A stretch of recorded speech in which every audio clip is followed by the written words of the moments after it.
السلام عليكم. أعوذ بالله من الشيطان الرجيم. بسم الله الرحمن الرحيم، والصلاة والسلام على رسولنا محمد سيد الأولين والآخرين. مدد يا رسول الله، مدد يا سادة أصحاب رسول الله، رسول الله إن شاء الله فازات إن شاء الله من الأحكام مدد طريقتنا الصحبة والخير في الجميع. السلام هلك المسوفون. বিসমিল্লাহির রহমানির রহিম। হালাকাল মুসাউফিয়ুন। সাদাকাল্লাহুল আযীম।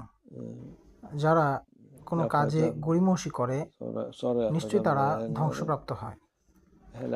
আমাদের নবী সাল্লাল্লাহু আলাইহি সাল্লাম বলেছেন, যারা সর্বদাই বলে আমি অমুক কাজটি করব, আমি এটি পরে করব, তারা ধ্বংসপ্রাপ্ত।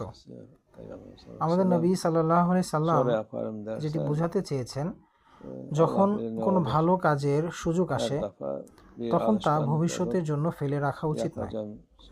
যদি আপনি বলেন আমি এই কাজটি পরে করব, আল্লাহ আযজা ওয়া জাল্লা জানেন আগামীতে কি ঘটবে, এবং আপনি যখন সবকিছুকে পরে করার চিন্তা করেন এটি আপনার একটি অভ্যাসে পরিণত হয়। আপনি পরে করবেন, পরে উঠবেন, অথবা পরবর্তীতে কোনো কাজ যে যাবেন, এই ধরনের কথা বলা ব্যক্তির অভ্যাসে পরিণত হয়। আর যে ভালো কাজগুলো করার সুযোগ ছিল তা অসম্পূর্ণ থেকে যায়। আমাদের নবী সাল্লাল্লাহু আলাইহি সাল্লাম এর বরকতময় কথা অনুযায়ী যখন আপনার কাছে কোনো সুযোগ আসে তখন আপনি তা ভবিষ্যতের জন্য ফেলে রাখবেন না। নবী সাল্লাল্লাহু আলাইহি সাল্লাম বলেন, যা আজ তোমরা করতে পারো তা আগামীকালের জন্য ফেলে রেখো না। আগামীকাল আসবে কিনা তা অনিশ্চিত।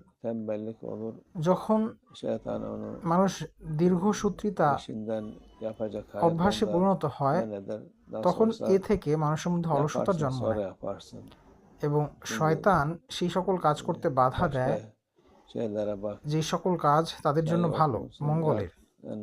শয়তান বলে, তুমি এটি পরে করো, তোমার এটি পরে করলে সমস্যা হবে না, তুমি এখন ক্লান্ত, তোমার এখন ঘুমাতে যাওয়া উচিত, এই কাজের অনেক সময় রয়েছে, তাড়াহুড়ো করার কিছুই নেই। এভাবেই মানুষের জীবনে ওই ভালো কাজগুলো সুযোগ চলে যায়। তারা ভাবে যে তারা অনেক কিছু করবে, কিন্তু শেষ পর্যন্ত তারা কিছুই করে না। সুতরাং একজন ব্যক্তির জন্য সবচেয়ে ভালো হলো যখন তার শক্তি রয়েছে, মস্তিষ্ক সুস্থ রয়েছে, তখন তার সকল কাজ করে ফেলা, সেটি আখিরাতের অথবা দুনিয়ার যে কোনোটি হোক না কেন। আল্লাহ আযজা ওয়া জাল্লা আপনাকে যে জীবন হায়াত দিয়েছেন এটি অনিশ্চিত। আপনি কখনোই এটি বলতে পারেন না যে আপনি আগামীতে বেঁচে থাকবেন, ফলে পরে করার এবং পরে কাজ করা এটি অনিশ্চিত, এর কোনো নিশ্চয়তা নেই। সুতরাং যখন আপনি কোনো কিছু করার ইচ্ছা করেন আপনার অবিলম্বে তা করে ফেলা উচিত। আর কিছু কিছু সুযোগ একবারই আসে, আর যখন সুযোগ আসে তখন তা আপনি নষ্ট করবেন না।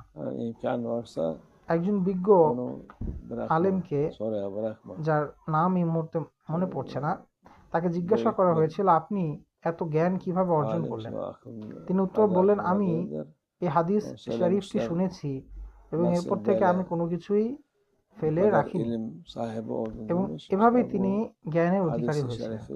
লক্ষ লক্ষ কোটি কোটি মুসলমান তার থেকে উপকৃত হয়েছেন এবং তিনি একজন মহান আলেম ছিলেন, কিন্তু এই মুহূর্তে তার নাম মনে পড়ছে না।